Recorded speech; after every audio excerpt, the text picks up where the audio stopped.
Next बच्चों हम discuss कर रहे हैं एप्लीकेशन ऑफ इक्विलिब्रियम कांस्टेंट। जो हमने आपको इक्विलिब्रियम कांस्टेंट बताया ना केसी, उसकी एप्लीकेशन क्या है। अब हम उसकी एप्लीकेशन की बात करते हैं। तो इसका फर्स्ट एप्लीकेशन है, हेडिंग लिखा हमने एप्लीकेशन ऑफ इक्विलिब्रियम कांस्टेंट केसी। इसका फर्स्ट एप्लीकेशन लिखा हमने predicting the extent of reaction. मतलब हम इसका जो इक्विलिब्रियम कांस्टेंट है इसकी हेल्प से बता सकते हैं कि हमारी जो रिएक्शन है वो किस एक्सटेंट तक प्रोसीड कर गई। ठीक है, कैसे इक्विलिब्रियम कांस्टेंट, ये बेसिकली हम क्या करते हैं, ये जो इक्विलिब्रियम कांस्टेंट है इसकी जो न्यूमेरिकल वैल्यू है उसको देख के बताते हैं। तो हमने इसको ऐसे सेगमेंट में डिवाइड किया है, इसको 3 सेगमेंट बना दिए। सेगमेंट नंबर 1 तो हमने ये बना दिया कि उसका जो इक्विलिब्रियम कांस्टेंट है उसका वैल्यू 10⁻³ से भी ज्यादा है। सेकंड सेगमेंट हमने बना दिया, इसका जो इक्विलिब्रियम कांस्टेंट है, देखो फर्स्ट सेगमेंट हमने क्या बना दिया, हमने बनाया कि हमारा जो इक्विलिब्रियम कांस्टेंट है उसका वैल्यू लार्ज है। लार्ज का मतलब 10⁻³ से ज्यादा है, समझना। तो ए पॉइंट हमने ले लिया, large value of KC, large का मतलब 10⁻³ से अगर ग्रेटर है तो उसको हम लोग लार्ज की कैटेगरी में लेना है। लार्ज वैल्यू ऑफ केसी सोच, जैसे केसी क्या है, प्रोडक्ट अपॉन रिएक्टेंट है ना। अगर केसी ग्रेटर है इसका मतलब ऑब्वियस सी बात है प्रोडक्ट ज्यादा है और रिएक्टेंट कम है। ये क्या बता रहा है कि रिएक्शन आपकी किधर फेवर कर रही है, फॉरवर्ड डायरेक्शन में, या अपन ऐसे बोल सकते हैं कि रिएक्शन हमारी ऑलमोस्ट कंप्लीशन की ओर ही जा रही है। तो हमने लिखा large value of KC that mean more than 10⁻³ shows that forward reaction is favored, that is forward reaction is favored, that is concentration of product is much larger than concentration of reactant। मतलब हम ऐसे बोल सकते हैं कि अगर केसी की value large है ना, 10⁻³ से भी ज्यादा है, तो आप ऐसे बोल दीजिए रिएक्शन फॉरवर्ड को प्रोसीड कर रही है, या ऐसे बोल सकते हैं प्रोडक्ट की कंसंट्रेशन रिएक्टेंट के कंपैरिजन में बहुत ही ज्यादा है। This shows that reaction almost goes to completion, यानी ऐसे बोल सकते हैं रिएक्शन हमारी ऑलमोस्ट कंप्लीशन की ओर प्रोसीड कर रही है। ये हमने ए पॉइंट ले लिया। बी पॉइंट लेते हैं, हमने बी ले लिया कि जो इक्विलिब्रियम कांस्टेंट है वो इक्विलिब्रियम कांस्टेंट हमारा 10⁻³ से 10⁻³ की रेंज में है। 10⁻³ से ग्रेटर है तो वो तो लार्ज वैल्यू बोल दी हमने। अब 10⁻³ से अगर 10⁻³ के बीच में तो बोले ये मॉडरेट है, तो ये बोल दिया जाता है। अगर आपका इक्विलिब्रियम कांस्टेंट 10⁻³ से 10⁻³ के बीच में वेरी कर रहा है तो हम बोल देंगे इसके अंदर रिएक्टेंट और प्रोडक्ट का जो कंसंट्रेशन वो कंपेरेबल है। shows that concentration of reactant and product are comparable। Third case हमने ले लिया कि आपका जो केसी है इक्विलिब्रियम कांस्टेंट, इसका वैल्यू 10⁻³ से भी कम है। अगर 10⁻³ से कम है, के क्या होता है, प्रोडक्ट अपॉन रिएक्टेंट, के आपका बहुत ही कम है, इसका मतलब रिएक्टेंट की कंसंट्रेशन आपकी बहुत ज्यादा है as compare to concentration of product. इसका मतलब ये किसको फेवर्ड कर रहा है, ये फेवर्ड कर रहा है बैकवर्ड रिएक्शन को, या अपन ऐसे बोल सकते हैं कि रिएक्शन हमारी बहुत ही कम एक्सटेंट तक प्रोसीड कर रही है। ऐसे लिख सकते हैं KC less than 10⁻³ shows that backward reaction is favored, backward reaction हमारी फेवर्ड होगी। concentration of reactant is much larger than concentration of product, reactant की concentration product की concentration के comparison में बहुत ही ज्यादा है। the reaction proceed to very small extent, मतलब हमारी जो reaction है बहुत ही कम extent तक proceed कर रही है। तो आप ये range याद कर लो, 10⁻³ से ज्यादा है इसका मतलब फॉरवर्ड को फेवर करेगा, 10⁻³ से 10⁻³ के बीच में तो कंपेरेबल दोनों का रेट, दोनों की रिएक्टेंट प्रोडक्ट की कंसंट्रेशन कंपेरेबल है, और केसी की वैल्यू 10⁻³ से भी कम है ना, तो आंसर देंगे ये बैकवर्ड को फेवर कर रहा है। ऐसे बोल सकते हैं रिएक्टेंट की कंसंट्रेशन प्रोडक्ट के कंपैरिजन में बहुत ही ज्यादा है। हम आपको बता रहे थे एप्लीकेशन ऑफ इक्विलिब्रियम कांस्टेंट, इसके अंदर हमने ये फर्स्ट एप्लीकेशन ले लिया। सेकंड एप्लीकेशन हमने ले लिया प्रिडिक्टिंग डायरेक्शन ऑफ रिएक्शन। हम इसकी हेल्प से रिएक्शन की डायरेक्शन बता सकते हैं। वहां डायरेक्शन नहीं बताई थी, वहां हमने बोला था किस एक्सटेंट तक पहुंच गई है, यहाँ बता रहे डायरेक्शन मतलब फॉरवर्ड चलेगा या बैकवर्ड चलेगा। देखो अब आपको अगर उसकी डायरेक्शन पता लगानी है कि किस डायरेक्शन को प्रोसीड कर रहा है, तो उसके लिए अपन क्या काम करें, आपकी रिएक्शन दे रखी है आपको, उस रिएक्शन के लिए जिस भी टाइम पर आप उसका डायरेक्शन पता लगाना चाहते हो उस टाइम पर उसके जो प्रोडक्ट है और उसके जो रिएक्टेंट है, प्रोडक्ट की कंसेंट्रेशन को रिएक्टेंट की कंसेंट्रेशन से डिवाइड कर दो। जो प्रोडक्ट है प्रोडक्ट की कंसंट्रेशन को किससे डिवाइड करो, रिएक्टेंट की कंसंट्रेशन से। जो रेशियो बनता है उसको बोला जाता है, उस रिएक्शन का रिएक्शन कोएफिशिएंट क्यूसी लिखा जाता है। सपोज आपको टी टाइम पर ये पता लगाना है कि टी टाइम पर ये रिएक्शन फॉरवर्ड जा रही है बैकवर्ड जा रही है, तो क्या काम करो, उस टी टाइम पर आप उसके प्रोडक्ट अपॉन रिएक्टेंट का कंसंट्रेशन निकालो, वो आपको क्या देगा, क्यूसी। अब वो जो क्यूसी आया उस क्यूसी को आप कंपेयर करो उस रिएक्शन के इक्विलिब्रियम कांस्टेंट से, क्योंकि इक्विलिब्रियम कांस्टेंट तो आपको दे रखा होगा, वो तो इक्विलिब्रियम पे होता है। अब होगा क्या, आपका जो क्यूसी है वो या तो उस इक्विलिब्रियम कांस्टेंट से कम होगा या ज्यादा होगा या उसके इक्वल होगा। तीन पॉसिबिलिटी है। फर्स्ट पॉसिबिलिटी हो सकता है हमारा जो रिएक्शन कोशेंट है ये इक्विलिब्रियम कांस्टेंट की इक्वल आ जाए, तो हम बोल देंगे ये रिएक्शन हमारी अभी इक्विलिब्रियम पर है। दूसरा ये भी हो सकता है कि आपका जो क्यूसी है रिएक्शन कोशेंट, इसका वैल्यू केसी से ग्रेटर आ जाए। हर रिएक्शन ये चाहती है वो इक्विलिब्रियम पे चला जाए। अगर आपका क्यू ग्रेटर है, क्यू ग्रेटर का मतलब प्रोडक्ट की कंसेंट्रेशन ज्यादा है, रिएक्टेंट की कंसेंट्रेशन क्या कम है, तो ये रिएक्शन क्या जाएगी इक्विलिब्रियम पे आने की। इसका मतलब क्यू का वैल्यू ज्यादा है तो क्यू अपना वैल्यू कम करके केसी को इक्वल आना चाहेगा। और क्यू अपनी वैल्यू कम कैसे कर सकता है, जब प्रोडक्ट का कंसेंट्रेशन कम हो।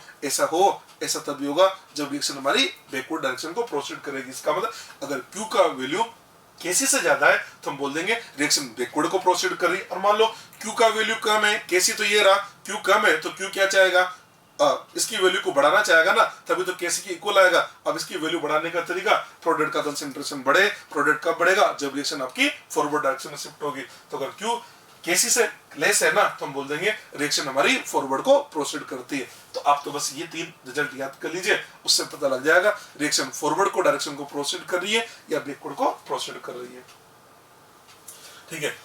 फोर्थ एप्लीकेशन लिया हमने, इसका फोर्थ एप्लीकेशन लिया हमने stability of reactant in product. हम इसको देख के ये भी बता सकते हैं कि प्रोडक्ट रिएक्टेंट में से कौन ज्यादा स्टेबल है। आप इसको समझो, अगर के की वैल्यू ज्यादा है इसका मतलब प्रोडक्ट ज्यादा है, यानी प्रोडक्ट ज्यादा स्टेबल हो गया। अगर के की वैल्यू कम है इसका मतलब रिएक्टेंट ज्यादा है तो रिएक्टेंट ज्यादा स्टेबल है। तो इससे बोल देंगे ना स्टेबिलिटी ऑफ प्रोडक्ट का स्टेबिलिटी केसी के डायरेक्टली प्रोपोर्शनल है और रिएक्टेंट का स्टेबिलिटी केसी के इनवर्सली प्रोपोर्शनल है। इसको एक क्वेश्चन के थ्रू भी बताता हूँ। In the following which oxide is more stable, आपको बताना है इनके अंदर कौन सा ऑक्साइड ज्यादा स्टेबल है। और दो रिएक्शन दे रखी है। फर्स्ट दे रखा 2xO से हमने x2 plus O2 बना दिया, इसका इक्विलिब्रियम कांस्टेंट दे रखा 1 × 10⁻²4। सेकंड 2xO2 से हमने x2 plus 2O2 बना दिया,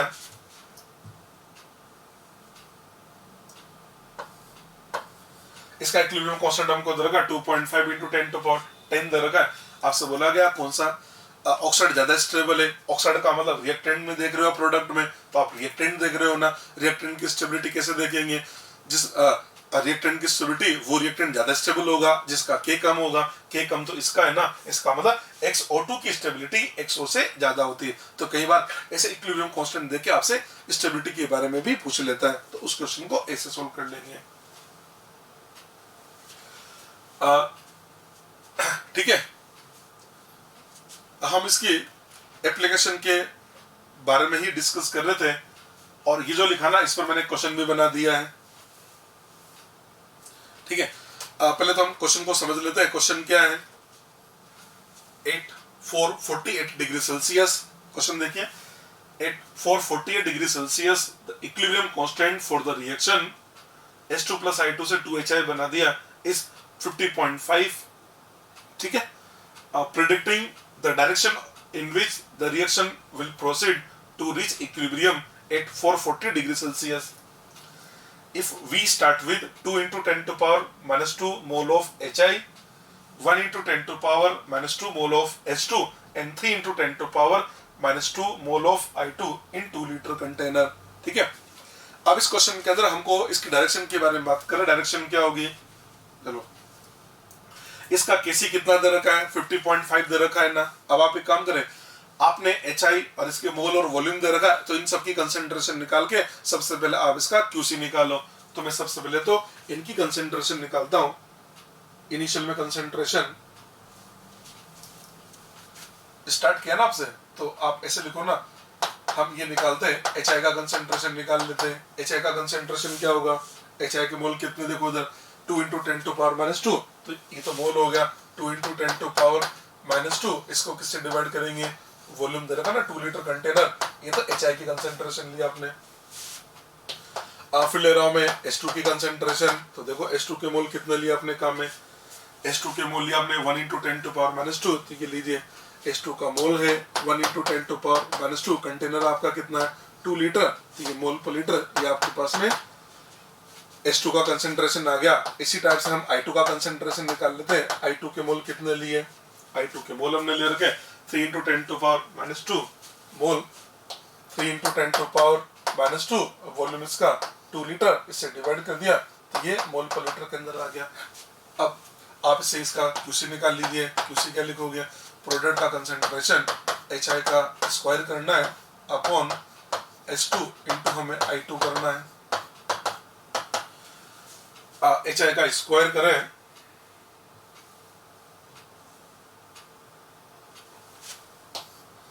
HI का स्क्वायर तो ये बन जाएगा, इसको लिख देता हूं मैं, 2 इंटू 10 टू पावर -2 अपॉन 2, इसका स्क्वायर बन गया, upon 1 into 10 to power -2 upon 2, और एक हमने लिखा 3 इंटू 10 टू पावर -2 अपॉन 2, ये हम यहाँ तक पहुंच गए।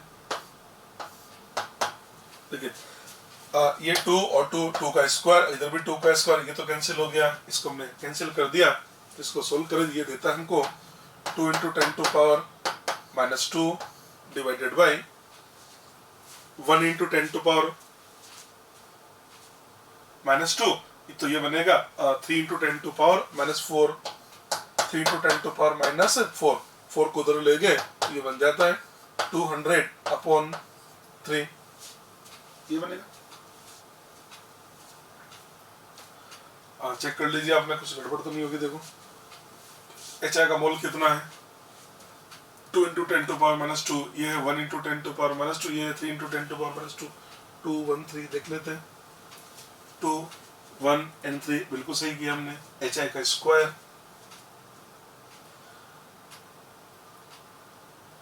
2 स्क्वायर, ये बन गया 2 इंटू 10 टू पावर, अच्छा 2 इंटू 10 टू पावर स्क्वायर है ना, तो 3 इंटू 10 टू पावर -4, ये -4 आ गया, स्क्वायर था ना।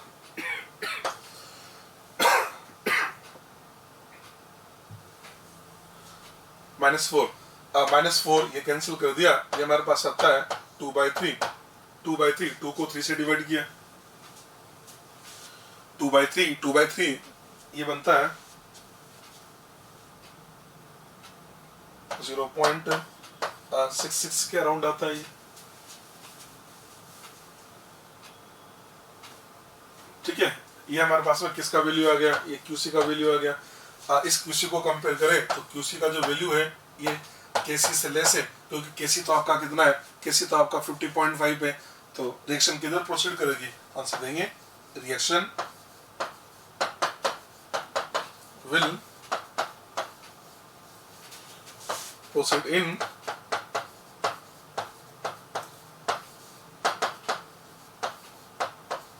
Forward direction. इस क्वेश्चन का आंसर देंगे, ये हमारी जो रिएक्शन है वो फॉरवर्ड डायरेक्शन के अंदर प्रोसीड करेगी, ठीक है।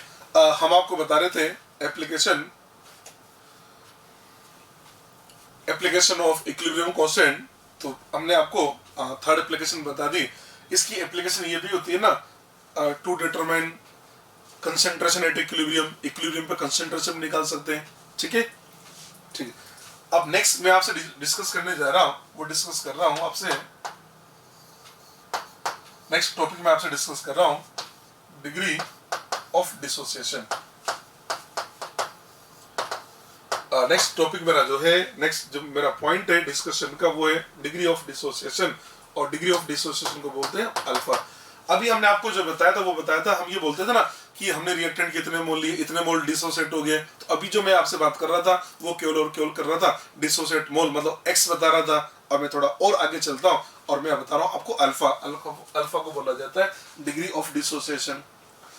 अल्फा का मतलब क्या होता है, अल्फा का मतलब ये होता है कि जैसे आपने इनिशियल में मोल लिए, तो आपने बोला, आपने ऐसे बोला कि इनिशियल में मैंने 5 मोल लिए, आप ऐसे बोलो आपने इनिशियल में कितना लिए, 5 मोल लिए, और बोला इक्विलिब्रियम पे इसका 2 मोल डिसोसिएट हो गया, तो जो 2 है वो तो x हो गया। अगर आपसे बोला जाए कि इनिशियल के रेस्पेक्ट में कितना डिसोसिएट हुआ, तो रेस्पेक्ट का मतलब 2 को आप 5 से डिवाइड करोगे तो उसी को बोल दिया जाता है डिग्री ऑफ डिसोसिएशन। इसका फॉर्मूला होता है degree of dissociation alpha equal two moles dissociate, आपके कितने मोल डिसोसिएट हुए, डिसोसिएट जो है उसको हमने x बोल दिया, और डिसोसिएट मोल को किससे डिवाइड करें, डिसोसिएट मोल को हम डिवाइड कर देते हैं इनिशियल मोल से, और इनिशियल मोल होते हैं हमारे पास में a, तो हम ऐसे बोल सकते हैं अल्फा इक्वल टू होता है x upon a, alpha equal to x upon a, alpha जो है अल्फा इक्वल टू होता है x अपॉन a, ठीक है। इसको कुछ एग्जांपल लेके समझा देता हूं मैं आपको। जैसे ऐसे समझते हैं, हमने बोल दिया ये 2NH3 गैस है, इस 2NH3 गैस से हमने बना दिया है N2 + 3H2 गैस बना दिया है, ठीक है, ये बना दिया है। हमने आपसे बोला कि जब T = 0 है, इनिशियल में हमने इसका A मोल ले लिया, ये 0 हो गया, ये 0 हो गया, एट इक्विलिब्रियम। अब इक्विलिब्रियम पे आप लिखेंगे क्या, ये तो लिखोगे ना A - 2x, ये x लिखेंगे और ये क्या लिखा जाएगा 3x। अब आपको ये x क्या है, x मोल डिसोसिएट है। अब आपको लिखना अमोनिया का डिग्री ऑफ डिसोसिएशन, तो डिग्री ऑफ डिसोसिएशन क्या बोला, इसका कितना मोल डिसोसिएट हुआ, तो यार ये तो 2x हुआ, इनिशियल में कितना A, तो अल्फा का फॉर्मूला बन गया ना 2x/A। ये लीजिए, इस टाइप से क्वेश्चन सॉल्व होता है। एक और बताता हूँ,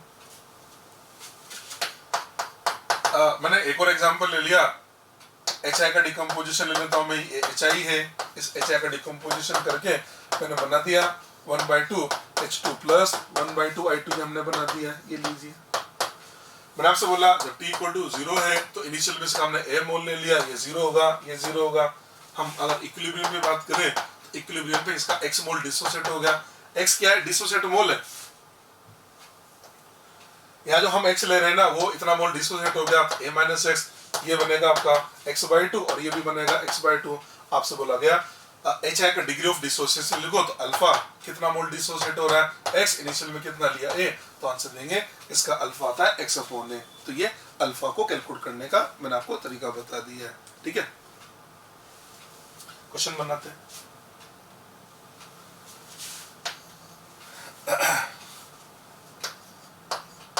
256 gram of HI, 256 gram of HI are initially present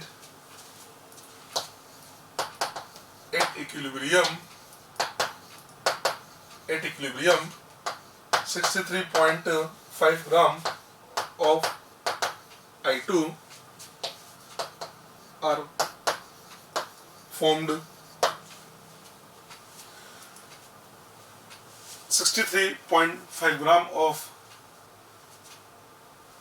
63.5 gram of I2 formed. Calculate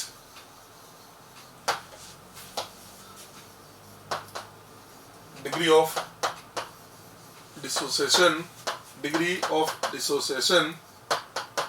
of HI for reaction. और रिएक्शन हमको दे रखी है, HI गैस है, इसका डिकम्पोजिशन हो रहा है और इससे हमको मिलता है 1/2 H2 gas plus 1/2 I2 gas. ये हमको क्वेश्चन दे रखा है, ठीक है। अब इस क्वेश्चन का सॉल्यूशन देख लेते हैं, इसका सॉल्यूशन क्या होगा।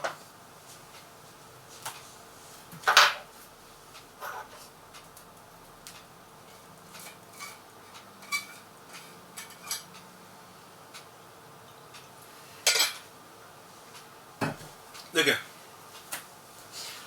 इनिशियल में हमने HI कितना लिया, 256 ग्राम लिया। 256 को एक काम करें, इसका हम मोल बनाए तो इनिशियल में मोल कितने ले रखे हमने, मोल ऑफ HI 256, इसको डिवाइड करें।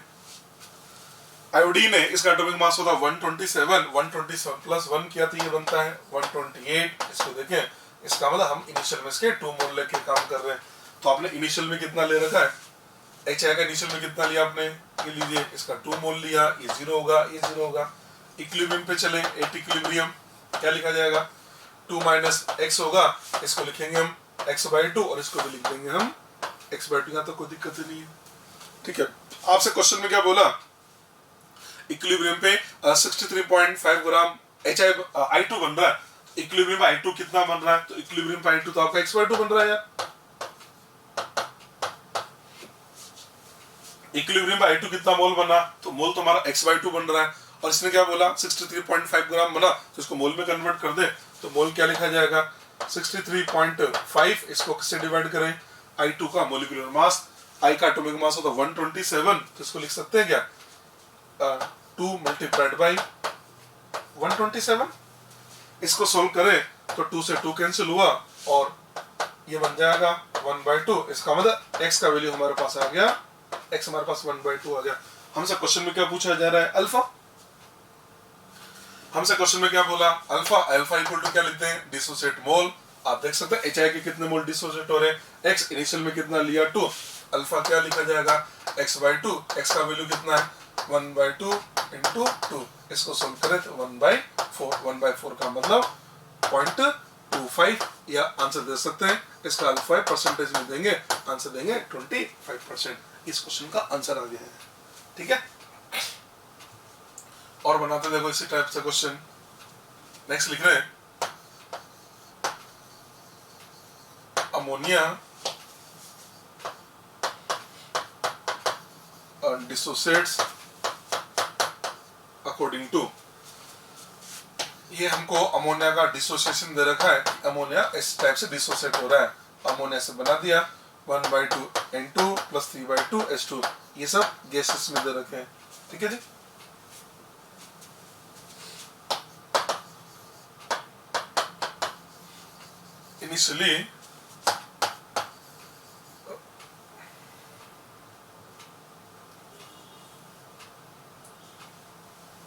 Initially 6 mole of ammonia were taken at equilibrium. 1 gram hydrogen is formed. Calculate alpha of ammonia. Ammonia के लिए हमको डिग्री ऑफ डिसोसिएशन पता करना है। देख लीजिए, अब इस क्वेश्चन को समझा देता हूं मैं आपको। देखिए, अमोनिया है, ये लीजिए अमोनिया NH3, इसका डिसोसिएशन हुआ, हमको मिला है 1/2 N2 प्लस 3/2 H2। ये हमको मिल गया ना। इनिशियल में कितना मोल बोल रहा है, ये कितना मोल बोलता है 6 मोल है, तो 6 लिखा, इसको 0 लिखेंगे, 0 लिखेंगे।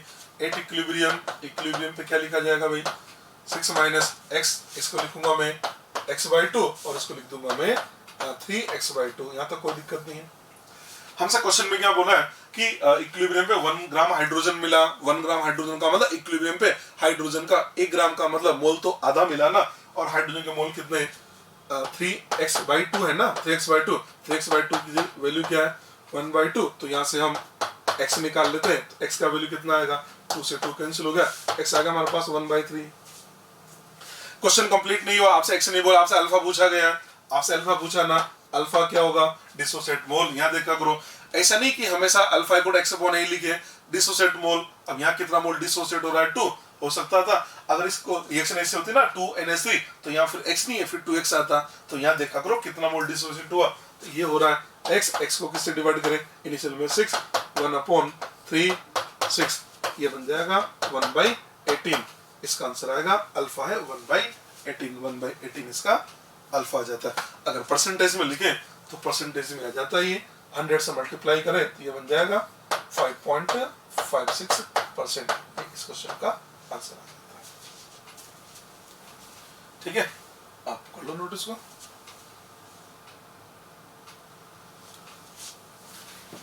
इस टाइप से हम अल्फा के क्वेश्चन बना देंगे, अल्फा कैसे कैलकुलेट किए जाते हैं, ठीक। अब नेक्स्ट हम आपसे डिस्कस करने जा रहे हैं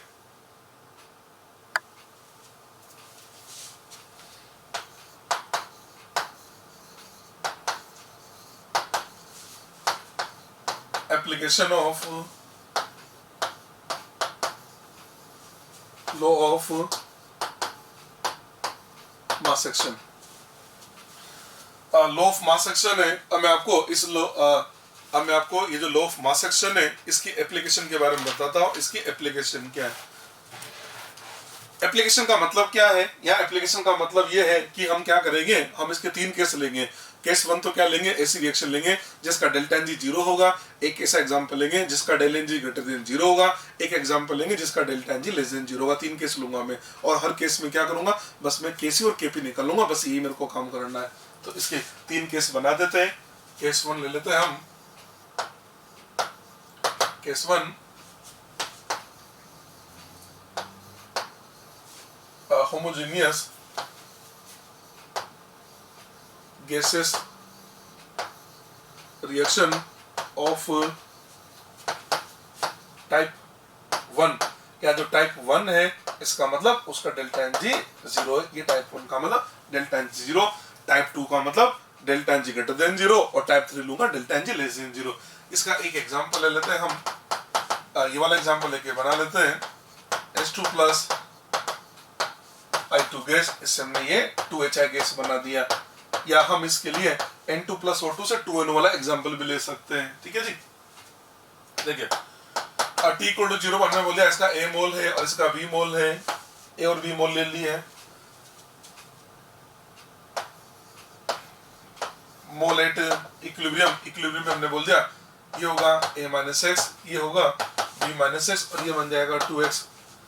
हम लिख देते हैं कंसेंट्रेशन एट इक्विलिब्रियम, इक्विलिब्रियम का concentration A minus x upon V। हमने मान लिया ये जो रिएक्शन है वो एक कंटेनर में हो रही है जिसका वॉल्यूम V है, ये लिखा जाएगा B minus x upon V, इसको हमने लिख दिया है 2x अपॉन V। ये लिख दिया, तक पहुंच गया।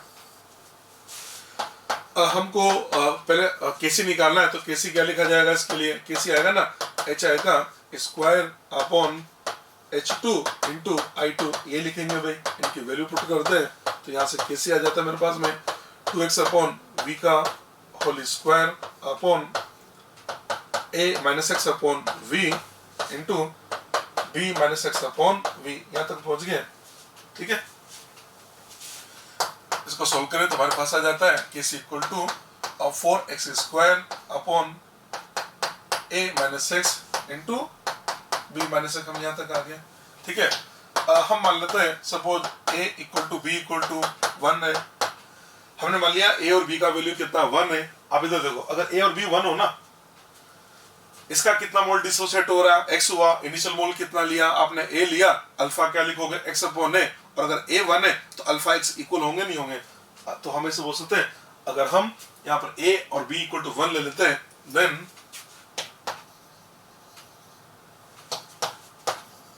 x become alpha. तो जो x है इसी को बोल सकते हैं उसका डिग्री ऑफ डिसोसिएशन, क्योंकि x और अल्फा सेम हो जाएंगे। चलो जी 1 1 रखे, तो 1 1 रखे तो हमारे पास केसी आ जाता है, केसी इक्वल टू आता है 4x square upon 1 minus x का होल स्क्वायर। अगर मान लो ये जो x है ना, x का वैल्यू 1 के कंपैरिजन में बहुत ही कम है, तो हम फिर क्या करते हैं, ये जो 1 माइनस x है ना, इसको हम 1 रख देंगे, तो यहाँ से जो केसी हमारे पास आता है ना, केसी इक्वल टू आ जाता है 4x स्क्वायर, ये 4x स्क्वायर आ जाएगा, ठीक है। अब इस फॉर्मूले को देख के पता लग रहा है कि इसके केसी के फॉर्मूले में वॉल्यूम आ रहा है, नहीं ना, तो हम इससे बोल सकते हैं कि ये जो जिन रिएक्शन का डेल्टा एन जी 0 होता है उनका जो x होता है ना वो वॉल्यूम पर डिपेंड नहीं करता है। ये लीजिए, ऐसे हो सकता है इनका जो डिग्री ऑफ डिसोसिएशन होता है वो उस रिएक्शन वेसल के वॉल्यूम के साथ इंडिपेंडेंट होता है। तो हम लिख सकते हैं अल्फा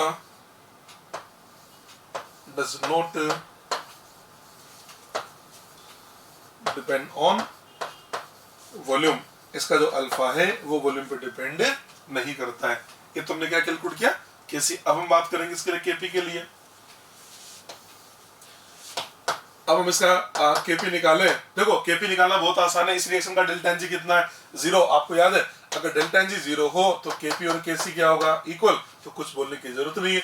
तो हम ये भी तो बोल सकते हैं ना इसका जो अल्फा है मतलब इसके केपी के फॉर्मूले में, इसके केपी के फॉर्मूले में प्रेशर नहीं आएगा। जब प्रेशर नहीं आएगा तो बोल देंगे ये प्रेशर के पे भी इंडिपेंडेंट होता है। तो हम ये भी बोल सकते हैं alpha does not depend on pressure at equilibrium. Equilibrium पे प्रेशर जो होता है उस पर डिपेंड नहीं करता है। तो हम ऐसे बोल सकते हैं कि जिन रिएक्शन का डेल्टा एन जी 0 होता है उन रिएक्शन का जो डिग्री ऑफ डिसोसिएशन होता है वो ना तो अल्फा पे डिपेंड, उनका जो डिग्री ऑफ डिसोसिएशन है ना तो वॉल्यूम पे डिपेंड करता है और ना ही प्रेशर पे डिपेंड करता है, दोनों के साथ इंडिपेंडेंट होता है। ठीक है, ये हमने आपको टाइप 1 ले लिया। अब हम लेते हैं इसके लिए केस नंबर 2। केस नंबर 2 हमने ले लिया है होमोजेनियस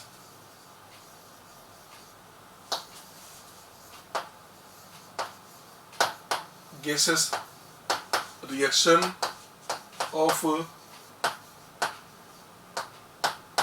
टाइप 2, और टाइप 2 मैंने ले लिया है delta N G greater than 0, delta N G greater than 0 type 2 ले लिया है। ठीक है, इसके अंदर एक एग्जांपल ले लेते हैं, डिसोसिएशन ऑफ PCl5। PCl5 का हमने डिसोसिएशन कर दिया, PCl5 की डिसोसिएशन से हमको PCl3 प्लस Cl2 मिल जाता है। ये सब गैस है। मैंने मान लिया जब t इक्वल टू 0 है, इनिशियल में मोल इसका a है, ये 0 होगा, ये 0 होगा। इक्विलिब्रियम के मोल, इक्विलिब्रियम हमने बोल दिया इसका x गया, a माइनस x और x लिखा जाएगा। इक्विलिब्रियम पे अगर हम इसकी कंसंट्रेशन देखें तो ये बनेगा a minus x upon v, इसको हमने लिखा x अपॉन v, इसको हम लिख दिया x अपॉन v। हमने मान लिया रिएक्शन वेसल का कंटेनर का वॉल्यूम v ले। ठीक है, अब हम इसका Kc लिखें तो Kc क्या होता है, प्रोडक्ट अपॉन रिएक्टेंट। मैं चाहूँ तो डायरेक्ट लिख देता हूँ x upon v into x upon v, ये तो प्रोडक्ट हो गया। रिएक्टेंट में लिखेंगे हम a minus x upon v आएगा। ठीक है, इसको देखें तो ये हमारे पास Kc की जो वैल्यू है, Kc हमको देता है ये x square upon a minus x into v आ जाएगा। ये लिखोगे ना, Kc को हम लिख दिया x square upon a minus x into v। ठीक है, इसमें भी वही हमने बोल दिया, if a equal to 1, a अगर 1 है तो फिर क्या लिखेंगे, x और अल्फा इक्वल हो जाएंगे। तो हम इसको ऐसे बोल सकते हैं ना कि Kc इक्वल टू क्या आ जाएगा, Kc इक्वल टू हमारे पास आ जाएगा x square upon 1 minus x into v। वापस वही, इफ x लेस देन 1 तो Kc इक्वल टू हम लिख सकते हैं ना एक्स स्क्वायर अपॉन v। यहाँ से अगर हम देखें, तो ऐसे लिखा जा सकता है x is proportional to root of v। ये लीजिए, इसका जो x है वो रूट v के प्रोपोर्शनल है। तो हम ऐसे बोल सकते हैं जिन रिएक्शन का delta N G greater than 0 है, या ऐसे बोल सकते हैं इस PCl5 के डिसोसिएशन के लिए इसका जो डिग्री ऑफ डिसोसिएशन होता है वो इसके वॉल्यूम के स्क्वायर रूट के डायरेक्टली प्रोपोर्शनल है। और H2 प्लस I2 जिनका डेल्टा एन जी 0 था, वहां पर बोला था डिग्री ऑफ डिसोसिएशन वॉल्यूम पर डिपेंड नहीं करता है। ये रिजल्ट बहुत इंपॉर्टेंट है, याद करते चलो। हम इसे बोल सकते हैं ना, फॉर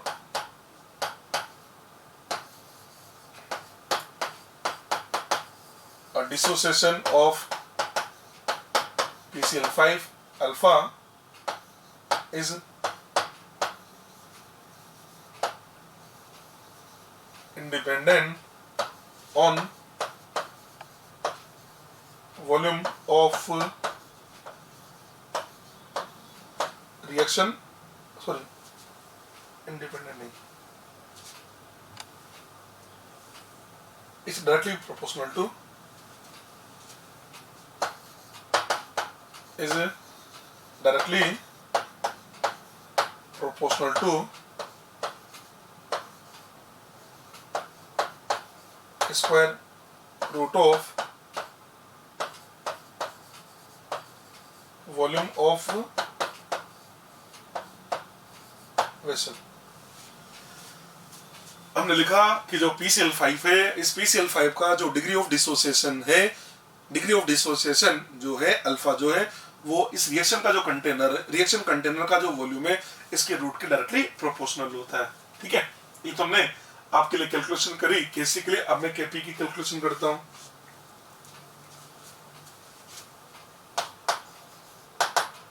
Kp की कैलकुलेशन, ठीक है, Kp की कैलकुलेशन करने के लिए हम सबसे पहले निकालते हैं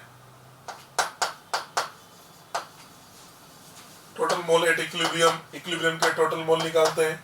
देखिए सर, इक्विलिब्रियम के टोटल मोल, इक्विलिब्रियम पे PCl5 का मोल कितना है, a माइनस एक्स है, इसका मोल है a माइनस एक्स, PCl3 का x और Cl2 का x, इसका टोटल मोल हमारे पास आ जाएगा a प्लस एक्स आ गया।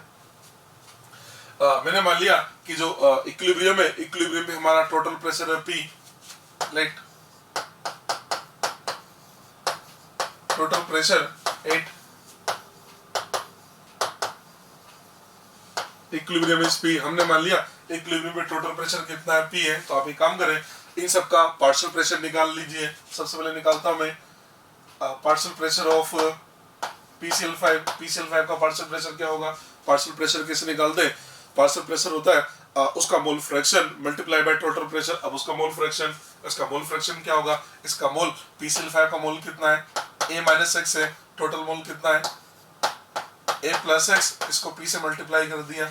ठीक है, हम पार्शियल प्रेशर निकालते हैं PCl3 के लिए। PCl3 का प्रेशर क्या लिखोगे, PCl3 का खुद के मोल कितने x है, total mole A plus x into total pressure में P मान लिया रखा है। और Cl2 की बात करें तो Cl2 के मोल x है, total mole A plus x into P, ये हमने सबके पार्शियल प्रेशर निकाल लिए। हमको चाहिए Kp, Kp क्या लिखा जाएगा, Kp ये लिखोगे पार्शियल प्रेशर ऑफ PCl3, लिख दीजिए partial pressure of PCl3 into partial pressure of Cl2 upon partial pressure of PCl5, इनकी वैल्यू पुट करते चलते हैं। तो ये लिखा हमने x upon A plus x into P, ये तो PCl3 आ गया, Cl2 भी इतना ही है। तो मैं काम करता हूँ ना, इसका स्क्वायर करके लिख देता हूँ यार, स्क्वायर कर दिया हमने upon A minus x upon A plus x into P, ये लीजिए हम यहाँ तक पहुंच गए। तो देखें हमारा Kp कितना आएगा, इसका Kp देखें तो ये बनेगा x square P upon A plus x into A minus x. ठीक है, या हम इसको ऐसे भी लिख सकते थे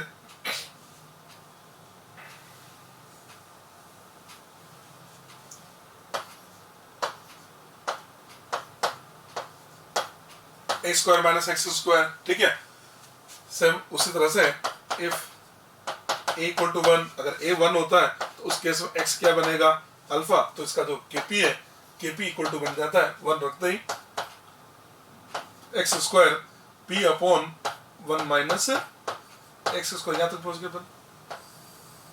ठीक है, if x is less than 1, तो 1 माइनस जो x है इसको हमने 1 रखा, तो मेरा फॉर्मूला बन गया Kp इक्वल टू आ गया एक्स स्क्वायर इंटू P। यहाँ से देखा जाए x आता है हमारे पास में इनवर्सली प्रोपोर्शनल टू। ठीक है, तो इसके रिजल्ट आने के बाद हम बोल सकते हैं इसका जो अल्फा है PCl5 का डिसोसिएशन का जो अल्फा है, alpha is inversely proportional to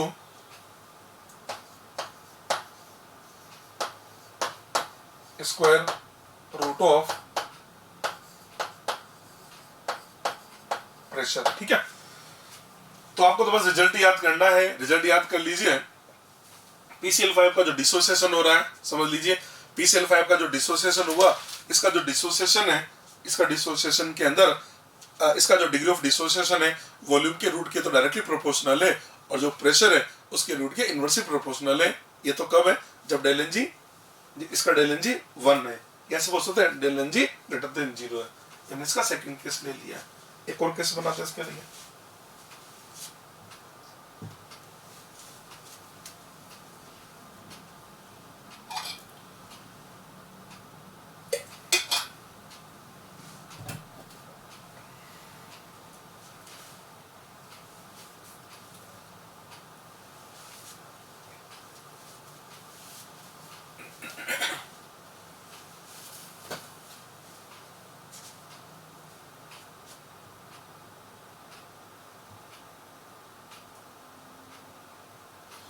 case third बना देते हैं।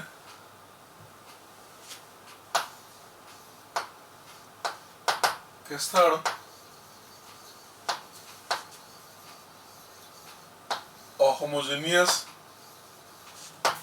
gaseous reaction of type third. Type third में हम ले लेते हैं जिसका delta N G less than 0। इसके अंदर हम एक एग्जांपल लेके चलते हैं। अब वो हमने ले लिया ammonia formation by Haber process. ठीक है, स्टार्ट करें। Ammonia formation Haber process N2+3S2, इससे हमने ये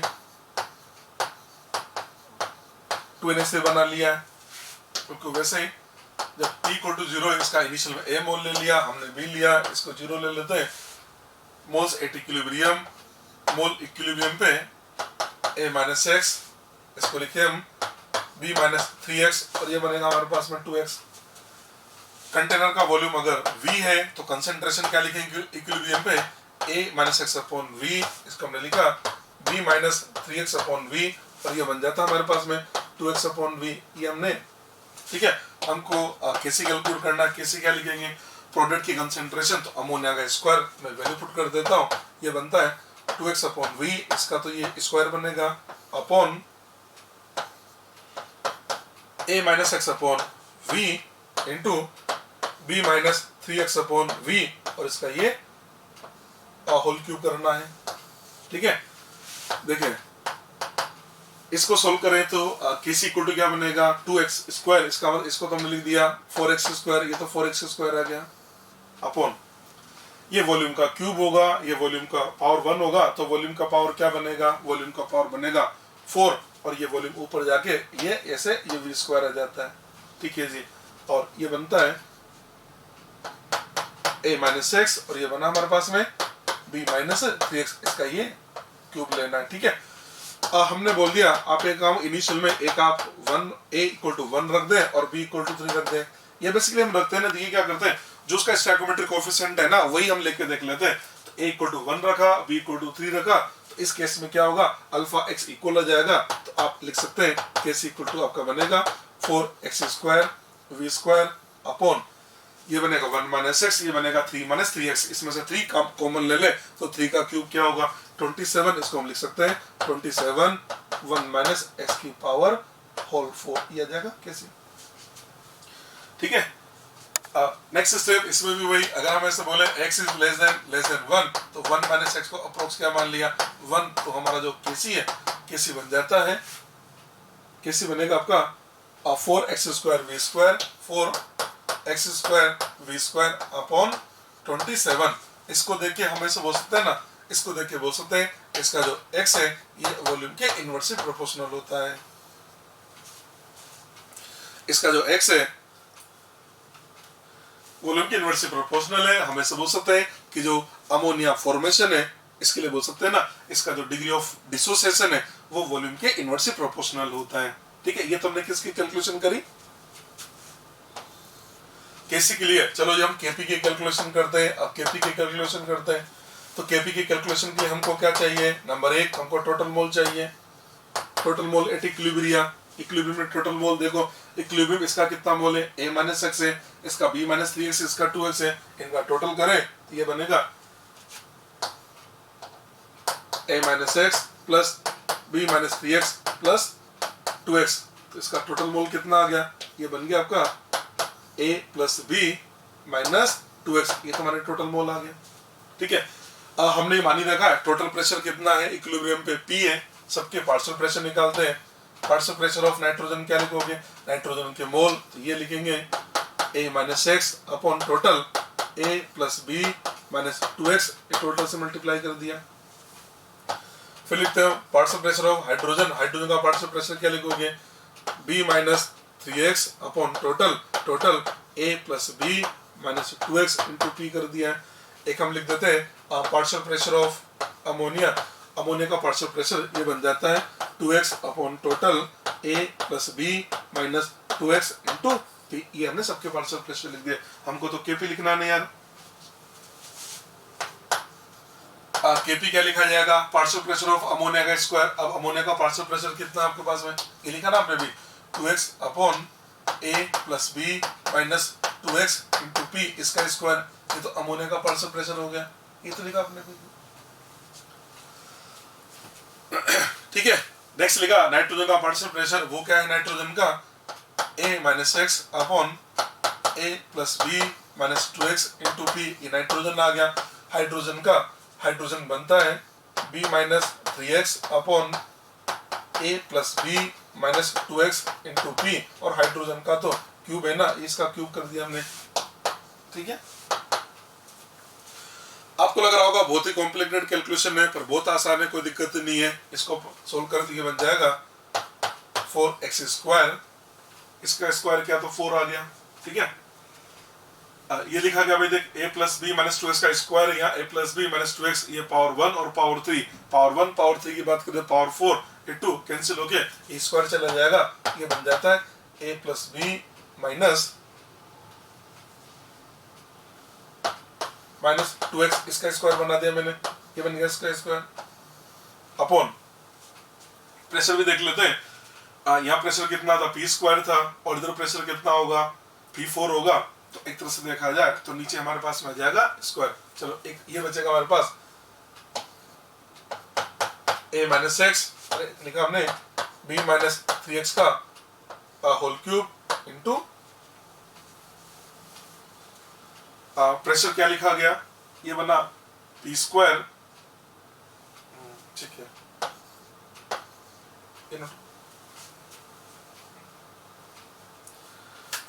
ठीक है जी।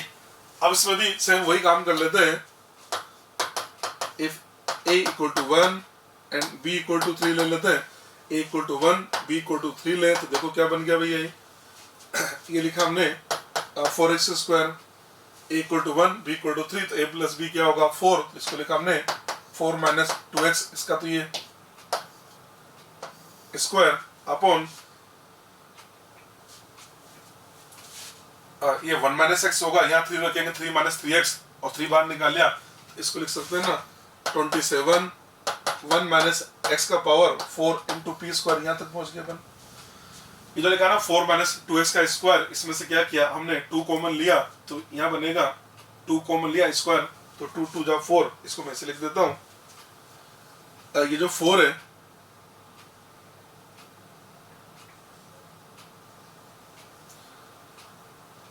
ठीक है, 4 और 4 ऑलरेडी था, 4 4 जा 16 ये आ जाएगा, ठीक। If x less than 1, x less than 1 होगा, तो 1 माइनस एक्स की जगह क्या लिखे 1, और जो 2 माइनस एक्स है इसकी जगह लिख देंगे 2, तो यहाँ से देखा जाए तो kp इक्वल टू क्या बनेगा, kp इक्वल टू, देखो ये 2 लिखेंगे, 2 का स्क्वायर क्या हुआ 4, 16 4 जा 64, ये बनेगा 64 x square upon 27 P square, ये आपका केपी आ गया। अब इस केपी के फॉर्मूले को देखने से पता लग रहा है इसका जो x है वो p के डायरेक्टली प्रोपोर्शनल है, x p के डायरेक्टली प्रोपोर्शनल है, इसका मतलब ऐसे बोल सकते हैं इसका जो डिग्री ऑफ डिसोसिएशन है, इसका जो डिग्री ऑफ डिसोसिएशन है, इसका डिग्री ऑफ डिसोसिएशन प्रेशर के डायरेक्टली प्रोपोर्शनल होता है, ठीक है। आपने देखा ये जो डिग्री ऑफ डिसोसिएशन अल्फा जो होता है ना, अल्फा जो है, अब फर्स्ट केस में आपको क्या बताया मैंने, फर्स्ट केस में बताया डिपेंड नहीं करता, इसको मैं एक जनरल बता देता हूं, अल्फा को वॉल्यूम के साथ in general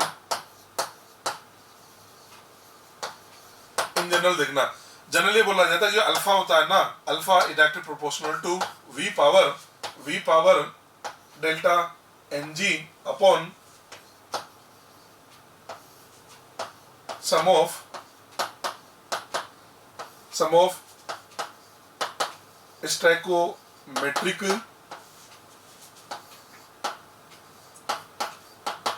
coefficient of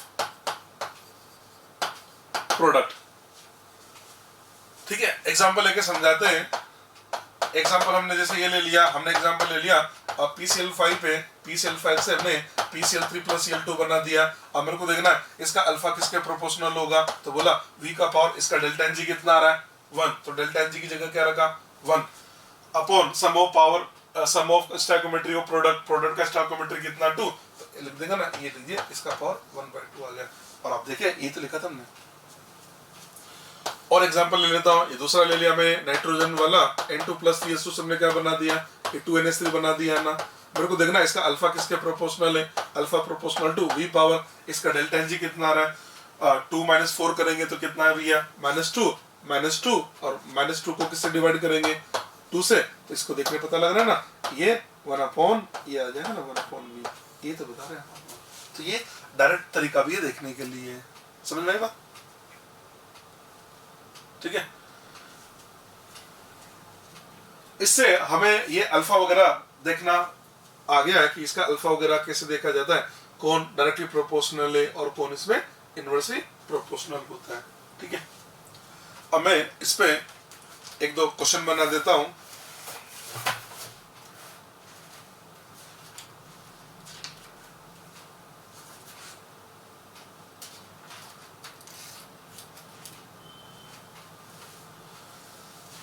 question लिया हमने first, 2 mole of PCl5 were heated in 1 liter closed vessel at 327 degrees Celsius.